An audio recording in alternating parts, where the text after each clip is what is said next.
Арбаңыздар ардактуу айымдар жана мырзалар, сүйүктүү биздин жалпы көрөрмандар, барыңыздарга кутмандуу кушуга кечиңиздер менен деп эфирде Баткен телеканалында кайрадан мынакей кечки Баткен көрсөтүүсү түз эфирде өзүнүн берүүсүн улантат. Барыңыздарга бүгүнкү күндү жакшы өткөрүп алдыңыздарбы деп суроо иретинде сиздер менен амандашып кетейин, ардактуу көрөрман. Бүгүн күндөрдүн султаны жума күнү, тагыраак айтканда, мына ошентип кайрадан сиздер менен түз эфирде бир жуманын алкагында дагы амандашып жатканыбызга чексиз кубанычтабыз. Бүгүн болсо 9-июль, ардактуу көрөрман. Бизге экранга жакын отуруңуздар, биз менен бирге болуңуздар. Буюрса жарым саат алкагында биз сиздерге сонун жакшы маанайларды тартуулайбыз деген ойдобуз. Анткени маанай тартуулоо бизден, көрүш сиздерден, ардактуу көрөрман. Ошондуктан Баткен телеканалынан алыстабай, биз менен бирге болуңуздар, башка каналга которбой, буюрса биздин эфирибиздин жүрүшүнө күбө болуп, өзүңүздөрдүн ой пикир, суроолоруңуздарды узатсаңыздар болот. Мен бүгүн жалгыз эмесмин, студиябызда коногубуз бар. Анда коногубуз менен сиздерге маалымат берип тааныштыра кетейин. Бүгүн биздин студиябыздын коногу ушул өзүбүздүн эле Баткендин колуну Бишкек шаарындагы Арсен Өмүралиев атындагы театр жаатында, өзү театрдын алкагында эмгектенип иштеп келе жатат десек болот. Актер жана ошондой эле ырчы Эмиль Жусупбеков бүгүн бизде конокто. Ассалам алейкум. Алейкум ассалам. Саламатсыздарбы? Урматтуу Баткен телевидениясынын көрөрмандары, барыңыздардын бүгүнкү жумаңыздар марек болсун. Кутмандуу кечиңиздер менен. Ушундай, Мына ушундай. Бизде маанай жакшы, ардактуу көрөрман. Эгерде көрүп жаткан болсоңуз, анда азаматсыз дейли. Экрандын түбүнө азыр биздин режиссерубуз WhatsApp номерибизди мынакей чыгарып коет. Дал ушул номер аркылуу эфирдин аягына чейин күбө болуңуздар дагы. Мына эфирдин башында мен Эмиль менен ушул эфирибиздин шарты менен түшүндүрө кетейин. Өзүң көрүп турасың, биздин алдыбызда сонун оюнчуктар жана ошондой эле таттуу суусундуктар турат. Булар биздин демөөрчүлөрүбүздүн атынан. Эгерде эфирдин жүрүшүндө биздин көрөрмандардан сага өзгөчө оригиналдуу суроолор келген болсо, демек бирөөсүн аныктайбыз. Мага ушул суроо жакты десең, анда дал ушул суроого оюнчук же болбосо биз суусундукту беребиз. Албетте булар демөөрчүлөрүбүз. Айта кетелим, бул суусундукту биздин ушул Баткен шаарындагы Нургазиев көчөсүндө жайгашкан Кыргызстан дүкөнүнөн сиздерге атайын деп мынакей алып келип отурабыз. Ал эми бул оюнчугубуз болсо Баткен шаарындагы Разаков көчөсүндө жайгашкан Эркатай дүкөнүнөн мына ушундай сонун белектер, албетте баардыгыңыздар күтүп турган чагым 0223 03 03 66 биздин WhatsApp номерибиз иштеп жаткан учуру, анда шашылыңыздар дейли. Анда Эмиль, дагы бир куш келипсиң студиябызга. Көргөнүзгө кубанычтабыз. Көптөн бери эле мындай көрүшпөй жүрдүк эле. Бүгүн мынакей насип этип бүгүнгө баягы туш кылган экен. Кандай ден соолуктар, иштер? Ден соолуктар жакшы, Кудайга шүгүр. Биз дагы ошо отпуска алып, өзүбүздүн кичи мекенибиз болгон ата-энебиз, бир туугандарыбызды зыярат кылганы келип калдык. Ошондой. Азыр эргүүдөбүз, ошондо? Азыр эргүүдөбүз. Канча күн Баткенде мейман болосуңдар? Мен 19-уна чейин болгом. Ушул айда 19-июлга чейин. Жеке жашоодо мына ушундай азыркы иштеп атасың, аны менен кошо чыгармачылыкты алып кетасың.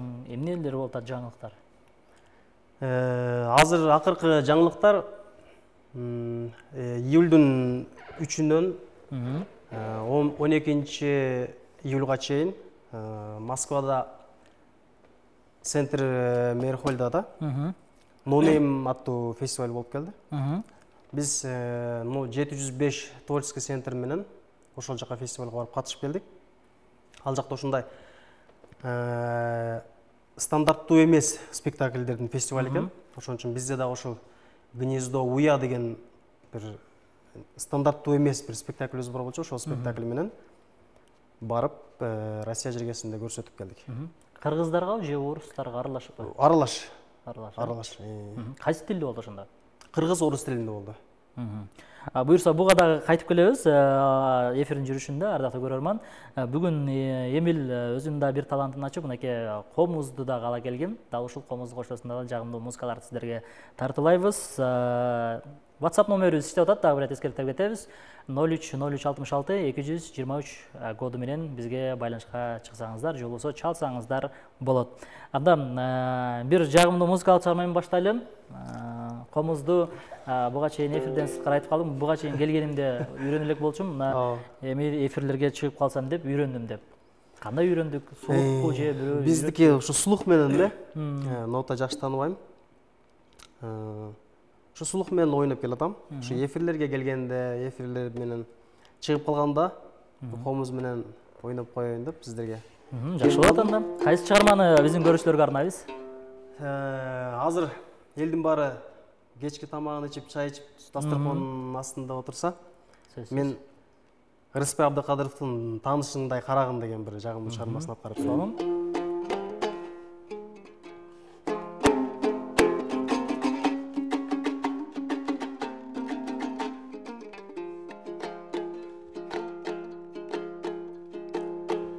Gülü sensin erkin öskön talanın, bir de jakın bir dalыстay karanın.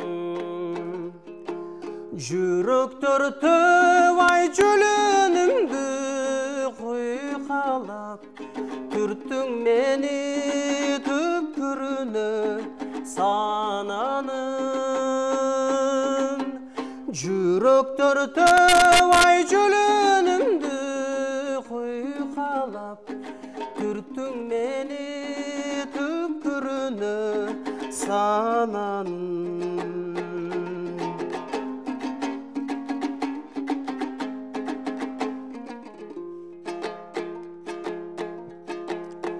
Үмүт оту üst-üstüne тамчылап, жүрөк байкуш күнөлүдөй тамчылап. Ayçı erkem, ayçı süygün taңшалам, күтім дағы bir özüңдү камчубак. Ayçı erkem, ayçı süygün taңшалам, күтім дағы bir özüңdү камчубак.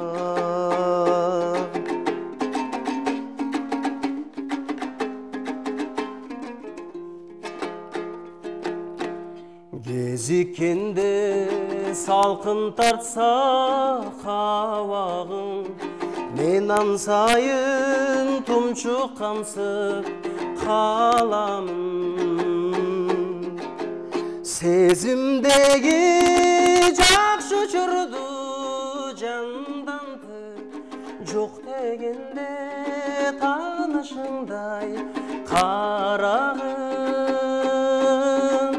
Sezimdeki jakşı uçurdu candan tır, жоқ degende tanışыңдай karağın. Жоқ degende tanışыңдай karağın. Ай, баракелде. Ушул жерден кол чабып коюлса болбойт, ардактуу көрөрман. Мына ушундай сонун жагымдуу музыкалык чыгарма болду. Буюрса алдыда дагы сиздер үчүн арнайбыз. Андыктан кошулуңуздар, ардактуу көрөрман. Түз эфирдебиз. Баткен телеканалы кечки Баткен көрсөтүүсү. Түз эфирде кимде-ким жаңадан кошулган болсо, анда сөз түрдө бизге экран түбүндө турган номерлерге SMS жазсаңыз болот. Оригиналдуу SMS-терди биз күтүп калабыз. Эмил, өзүңүздүн ушул кесибиң тууралуу сүйлөшөлү. Анакей актер жаатында окуп, билим алдың. Азыркы учурда бир жерде эмес, эки жерде, үч жерде иштеп атат экенсиң. Кандай убакыттар болуп атат? Убакыт жетишип атасыңбы? Анан ушул кесипке ким түрткү болду эле эң башкысы? Менин негизи кичинекей кезимде ырчы болсом деген ниеттер бар эле? Ниетим бар болчу да. Анан ошол мен 7-8 класс кезимде биздин театр түптөлгөн да. Апаз Жанаков өзү түптөп ошо театр ачылган да. Ошол театр менен биздин Бужум айылына Пейлиңден көр деген бир спектакль менен барган. Вот ошол спектакльди биринчи жолу көргөндө менде бир башкача таасир болду да. Себеби биз эми айылда жүрүп спектакль көргөн жокпуз да. Телевизордон көрөсүң, бирок жандуу көргөн бул дагы башкача да. Анан жандуу көргөндө менде актёрдукка кызыгуу пайда болду да. Ошентип 11-классты аяктап бул жактан Токтогулов Абдымомов атындагы Кыргыз улуттук академия театрынын алдындагы театралдык окуу жайда окуп калдык. Канча жыл? 4 жыл окудук аякта 2011-жылдан 2015-жылга чейин. Ошол 2015 жылы бүтүп эле Арсен Өмүралиев атындагы Бишкек шаардык драма театрга ишке кирип, азыркыга чейин ушул театрда иштеп келатабыз. Андан сырткары менде үйрөтүүчүлүк үйрөткөн, өзүңдө бар нерсени бирөөгө үйрөткөн өзү негизи жакшы дейт го. Ошон үчүн Тоолок Молда атындагы интернат школдо Бишкекте актёрдук чеберчилик боюнча курста сабак берем да. Ал жакта да уже 3 жылдын жүзү болуп калды, ал жакта иштеп атканыбызга да. Андан сырткары ошол кино, съемка, озвучка, клиптер, ушул сыяктуу. Анан көп эле ушул баягы кинолордо өзүң айткандай, анан клиптерде роль жаратып каласың. Ушуларга убакыт таба алат, кандай болот анан? Же биринчи сунуш бергендерге айтасыңбы, ушундай убактым ушундай меники. Ушуга карап бизде театрда бир эле ролдо 2-3 актер ойнойбуз. Биринчи состав, экинчи состав, үчүнчү состав деп ушундай болот. Анан ошондой жумуштар чыгып калганда, анан экинчи составга, үчүнчү составга алмашып ойноп убакыт табабыз. Себеби бизде баягы чыгармачылыкта маяны аз болгондуктан бири-бирибизди түшүнүп, жетекчилик дагы актерлор дагы бири-бирибизди түшүнүп, башка жактан каражат тапканга аракет кылабыз да. Анан мындай азыр айлык дегенде эске келет да, анан үйдөгүлөр айтпайбы, койчу балам, айлык аз, кийин үй бүлөңдү багып кетиш кыйын, андан көрө башка кесипти аркалабайсыңбы деген дагы сөздөр болгонбу? Андай сунуштар да болуп калат. Бирок мен үйдө эң кичүүсүмүн. Агаларым баары үйлүү жайлуу болуп жайланып калганда байланыштуу мага андай болбойт. Бирок кээде мен өзүм ата-энеме тамашалап айтып калам. Менин жашоом лотерея депчи. Бирде чыгат, бирде чыкпайт. Мен өмүр бою ошол лотереяны ойногонго даярмын депчи. Чыгармачылыкка келгенден кийин бул өзгөчө ырчылык же болбосо башка кесиптер болушу мүмкүн. Өзгөчө актёрдук бул эч жерде гарантия болгон эмес да. Жашыңдын ушул канча жыл Кудай өмүр берсе, ошол өмүрүңдүн кайсыл убагында элге таанылып жылдызың жанат.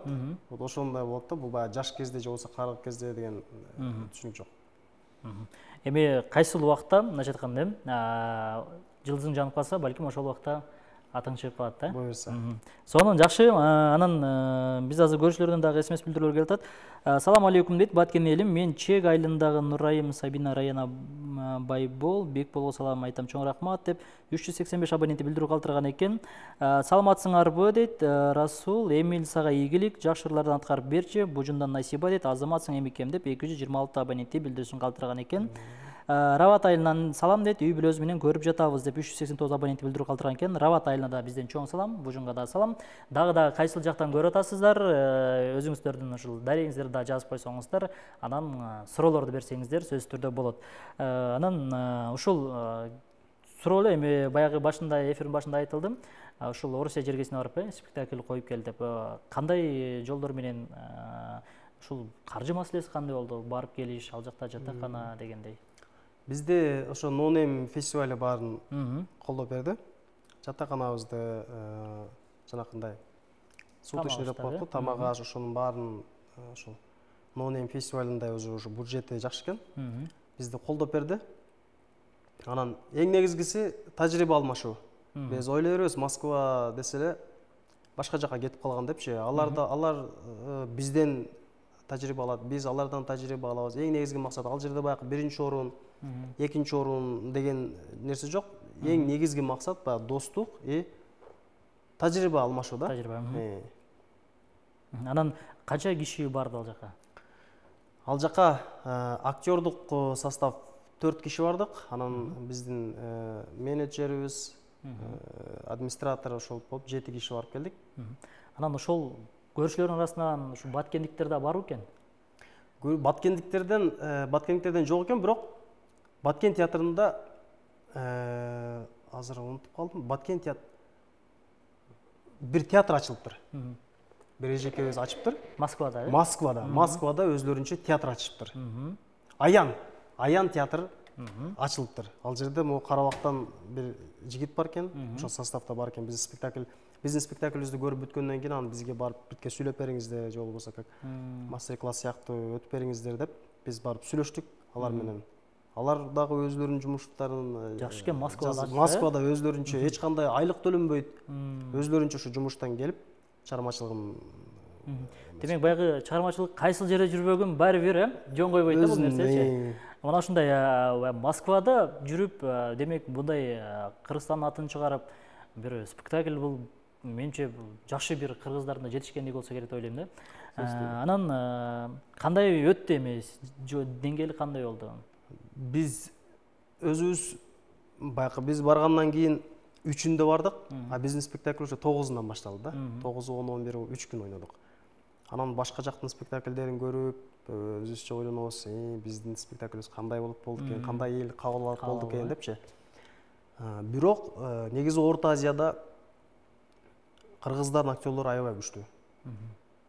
Биз спектакль койгондо, биздики баягы айттым, нестандартный спектакль болгондуктан, спектакль бүткөндөн кийин зритель менен байланыш болуп, обсуждение болгондо да айтты да, мен өмүрүмдө биринчи жолу спектакль көргөн жокмун, мен коюучулар менен чогуу ойнодум спектакльди депчи. Анан ошол жердеги актерлор башка жактан, Германиядан келишти, Россиянын өзүнүн Казаньдан, ушул жактан Казакстандан келгендер дагы айтышты да, кыргыздын актерлору негизи темпераменттүү, эмоциясы сыртка чыгып турган депчи. Бизде аябай жакшы кабыл алышты. Демек жакшы эле комплименттер айтылыптыр, Ооба. Ушул жерден эми бир актерлик чеберчиликти көрсөтүп, бир эпизоддон бир кыскача бир кайсыл өзүң мындай өзүңө жаккан бир эпизоддорду ойноп жүргөн ошол спектакльден бир кыскача үзүндү ойноп берсең биздин көрүүчүлөргө. Ушул эми актерлик чеберчиликти бир көрсөтүп коелу эми. Анан кийин ырга дагы кезек беребиз.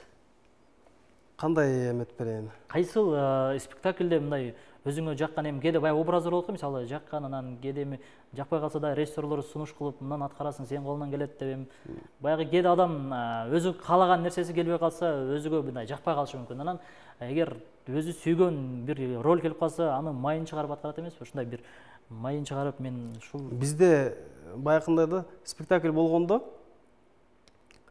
баягы партнер деп коет го.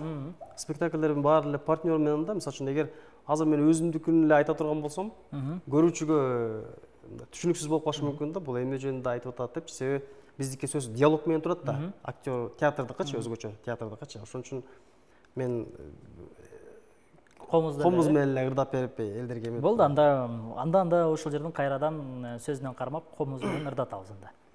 Кайсы чыгарманы аткарып беребиз? Элмирбек Иманалиевден Булбулум деген ырын ырдап берейин. Жакшы, анда ардактуу көрөрман, дагы бир сизге эскерте кетели. Сиздер түз эфирде Баткен телеканалында кечки Баткен көрсөтүүсүн көрүп жаткан учуруңуздар. Андыктан экран түбүндө номерлерибиз турат. WhatsApp, дал ушул номерлерге SMS билдирүү калтырыңыз жана ошондой эле биздин алдыбызда турган белектерге ээ болуп калыңыз. Анда Эмил ырдасын сиздер үчүн Булбулум деген чыгарма.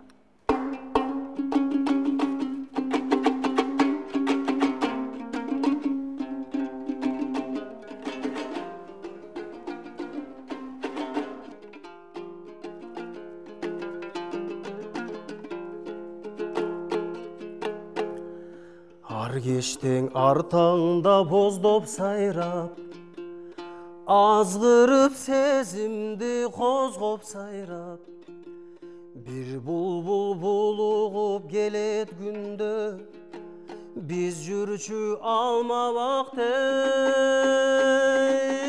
болжоп сайрап.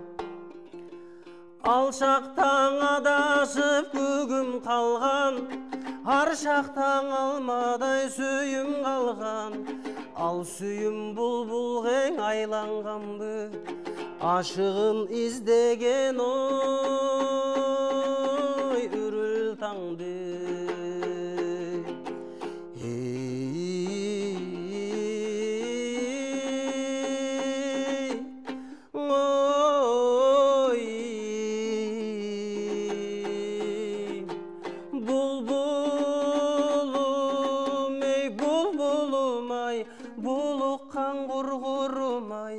Бул кечте үнүң баспай, булуктуң неге мынчай, булбулум, булбулум ей.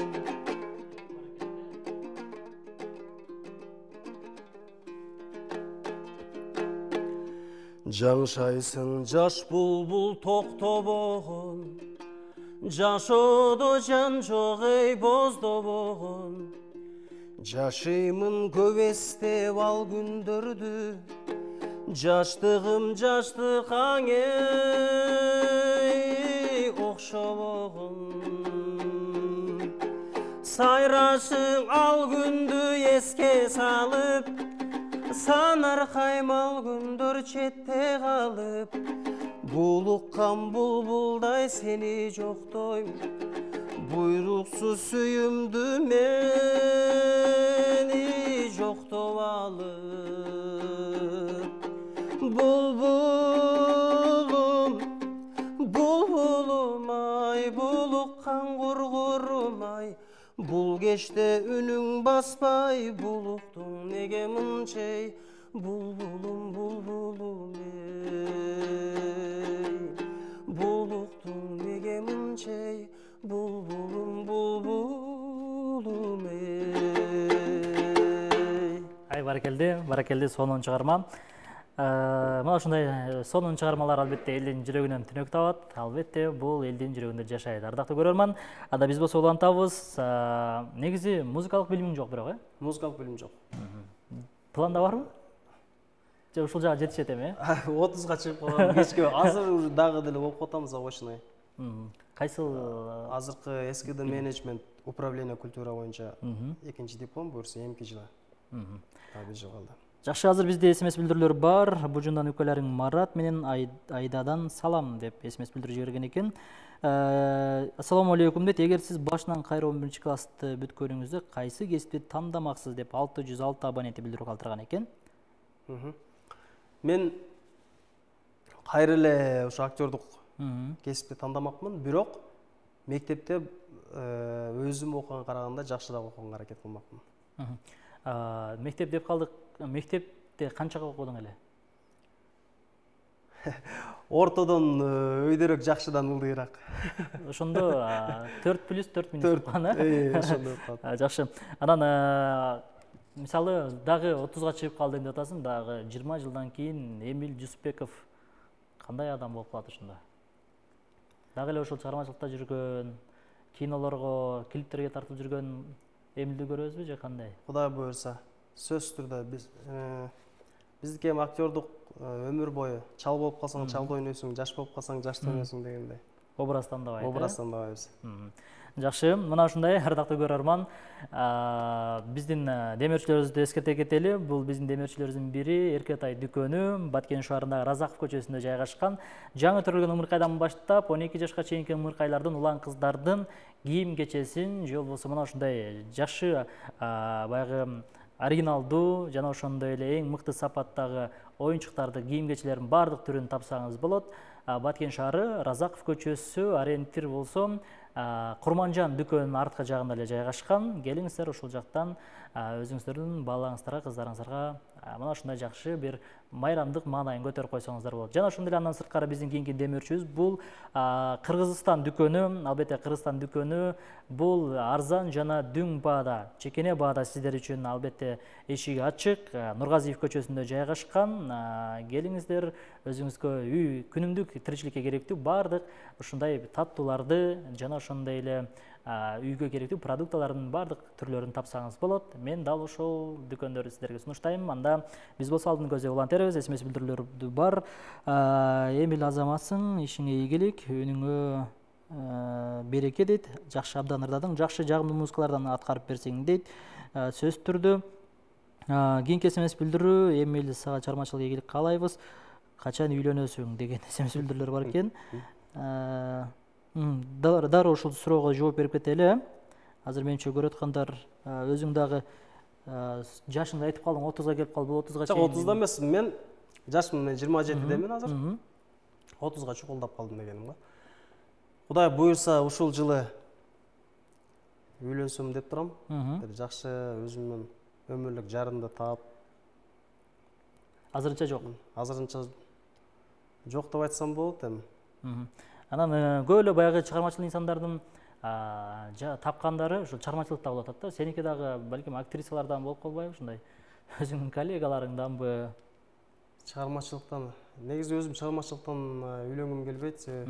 Эки киши деген чыгармачылыкта боло турган болсо үйдө турган киши жок, баланын тарбиясы менен шугулданган киши жок болуп калат да. Анан ушул үй бүлөдө чыгармачылыкка жакын инсандар барбы? Чыгармачылыкка Актёру же ырдаганбы? Мен өзүм эң улуу агам театрда иштейт.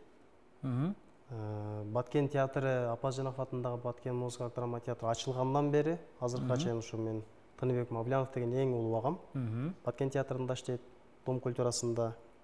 Негизи чыгармачылык апамдан эметкен да, өткөн да. Себеби апам өзү жакшы ырдайт. Баягы кичинекей кезинде апам өзү айтып кичинекей кезинде баягы жаш талант деген болчу эле го бизде. Конкурстар. Ошо жаш талантта апам райондон, областтан өтүп, республикага өткөндө таятам, койчу, ушундайыңды. Аял киши качан эле кыз киши артист болчу эле.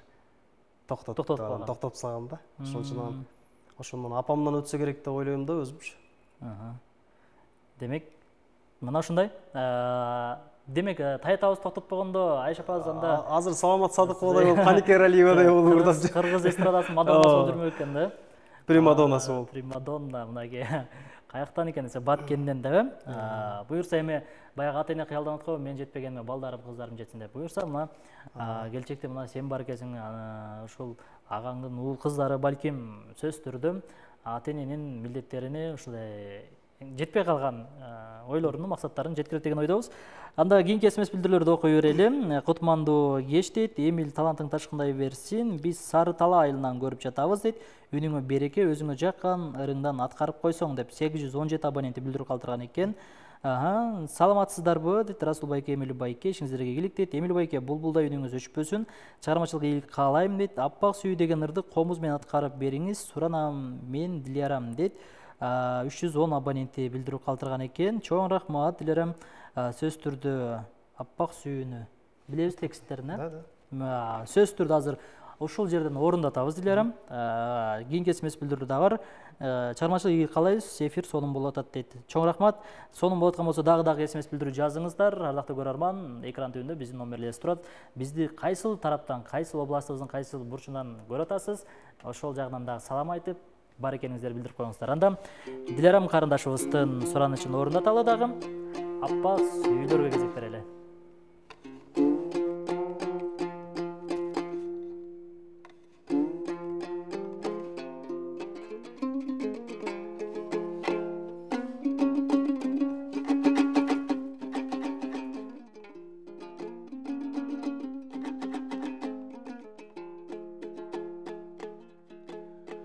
Бабалардан калган сүйүү ыргагың, бул жашоонун көркү көңүл ачууда. Өмүр шаңың көбүзгө тең ортогай, сен туш болдуң жаным көңүл назына. Sensiz көркө келбей жазгы тентек желдей, жансыз күндөр өттү басы ирмемдей. Билчи жаным билчи, жан дүйнөмө кирчи, сени күткөн бакыт эшигин ачып киргендей. Bir berilgen şattıq ömürde, gir getmesin arru göngülgöy. Bul jaşodun күнүлөр az болор ай, акуу сымал сүзсөк жаштык көлүндө. Бул жашоодон күнүлөр аз болор ай, акуу сымал сүзсөк жаштык көлүндө.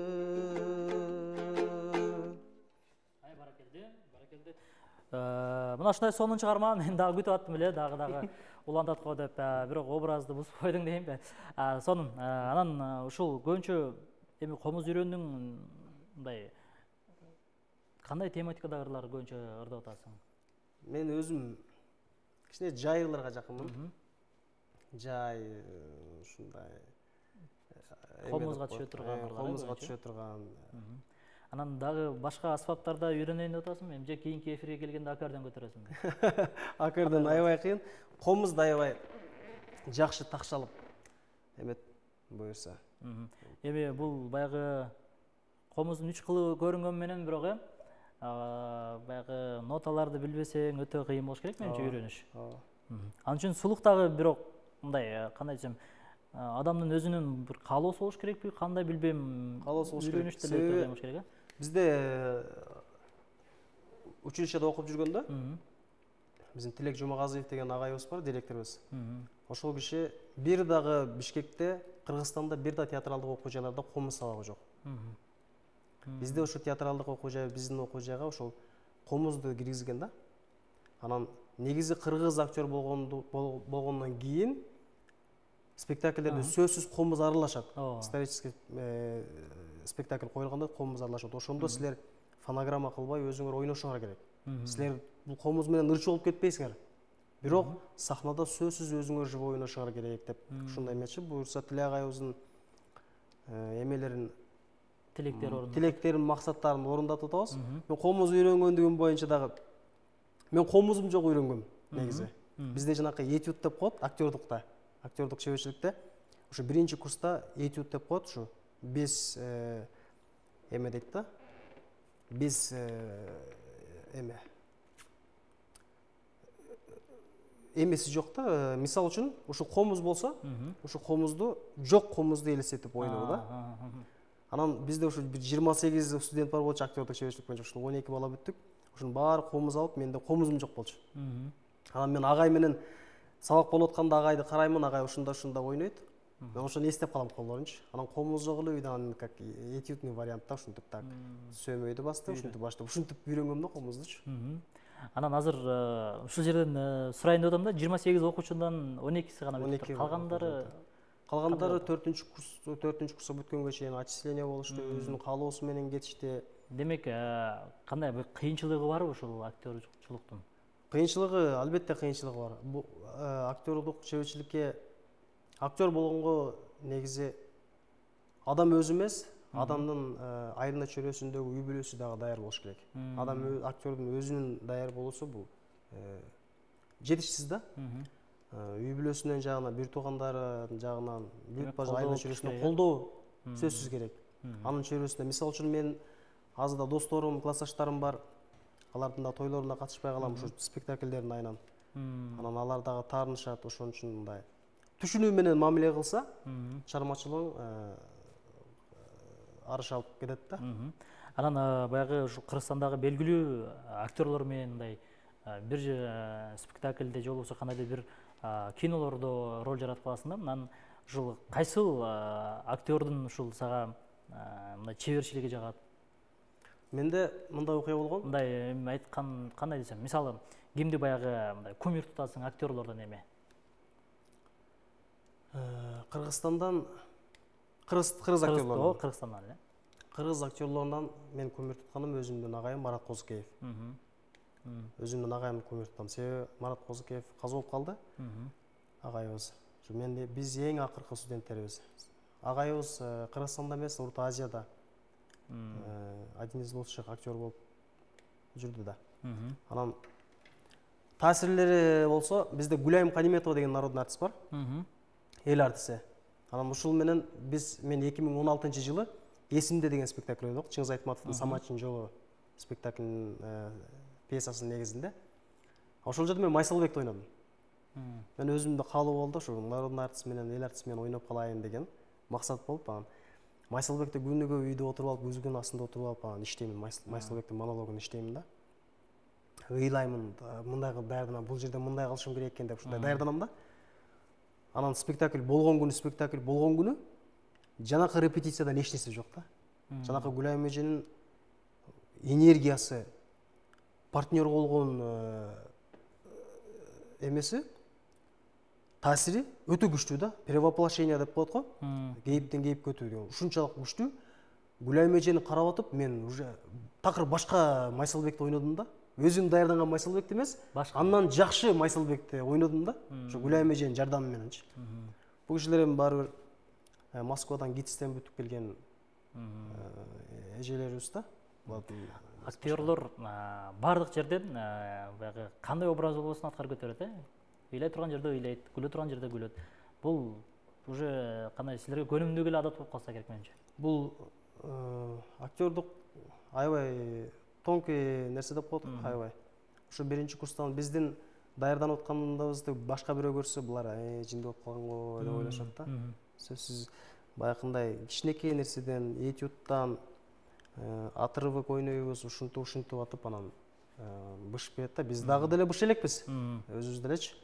Баягы улуу актерлордон менен чогуу бир спектакльде, бир театрда, бир кинодо ушинтип ойноп атып, ошолордон опыт алып, тажрыйба алып, акырындап ошолордун арты менен баратабыз да. Анан ушул азыр бизди көрүп аткан мына ушул жылдын бүтүрүүчүлөрү бар да. Ушул алда ырчы болсом, актер болсом деген баягы улан кыздарга кандай кеңеш берет элең ушул актерлчулук жактан? Актерлчулук жактан бизде азыр актерлук окута турган жерлер аябай көп. Бешналиева бар, Манас университети бар, биздин ушу Абдымуров атындагы театралдык окуу жай бар. Русский драма театрынын алдында театралдык училище бар. 4-5 жерде бар. Туңгушта бар. Чыгармачылыкка ырчы болобу, актер болобу, чыгармачылыкта эң негизги нерсе бул эмгек. 1% талант, 99% эмгек дейт да. Ошол баарын ийгиликке жеткен кишилердин артында эмгек эле турат да. Ошон үчүн азыр сөзсүз түрдө эмгектенүү болуш керек. Азыр баягы интернет соц тармактарда аябай эме болуп атпайбы?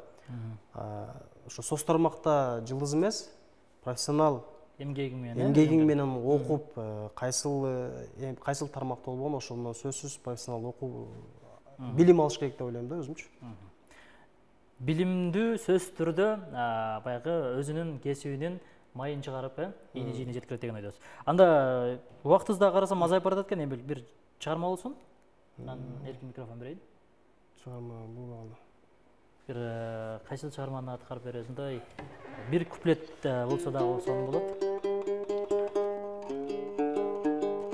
Жаконубузда жанагындай күйлөрдү ойнотобуз. Азыр бир жаштарга деген Атой Огонбаевдин жаштаргасын ойноп берейин. Кыскача кылсак да болот, убактыбыз азайып барат экен.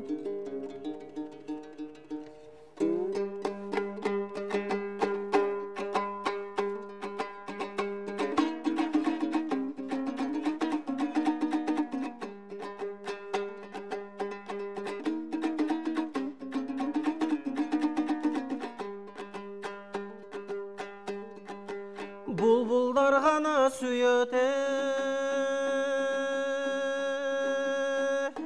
güldürdü, muğayım gana dobuzu gündürdü.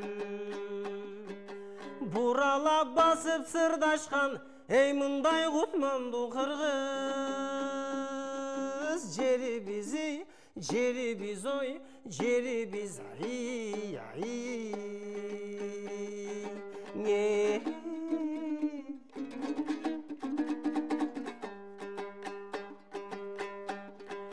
Oynop bir gana gülgöne günöbü, oynobay gana jaştari jüröbü. Oyunda sırrın aytsam dep jaştın oşondo bolot. Tilegin oy, tilegin ay ay.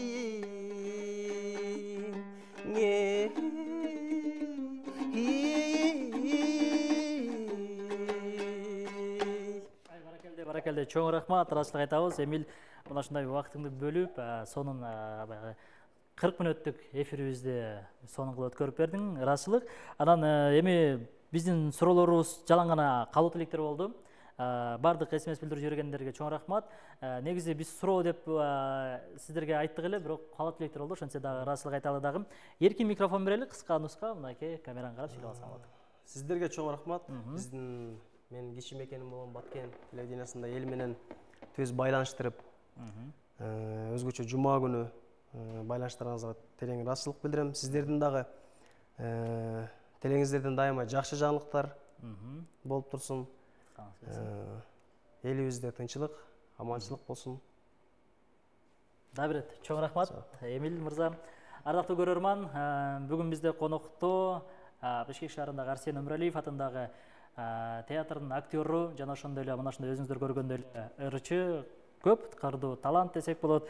Эмил Жусупбеков болду. Ал эми ушу менен бүгүнкү биздин эфирибиз дагы соңуна келип жетти. Баардык биз менен бирге болгон көрүүчүлөргө терең ыраазычылык айтабыз. Эмки жума сиздер менен кайрадан түз ободо көрүшөбүз. Ага чейин сиздер менен коштошом. Аты жөнүм Расул Акматов болду. Коштошуунун артында жолугушуу бар. Дал ушул жолугушуу күндөрдө сиздер менен көрүшөбүз. Оператор Максат Акылбеков, Нургүл Эжекебиз режиссердо жана ошондой эле Исамидин мырзаларга чоң рахмат айтып, аман болуңуздар дейли.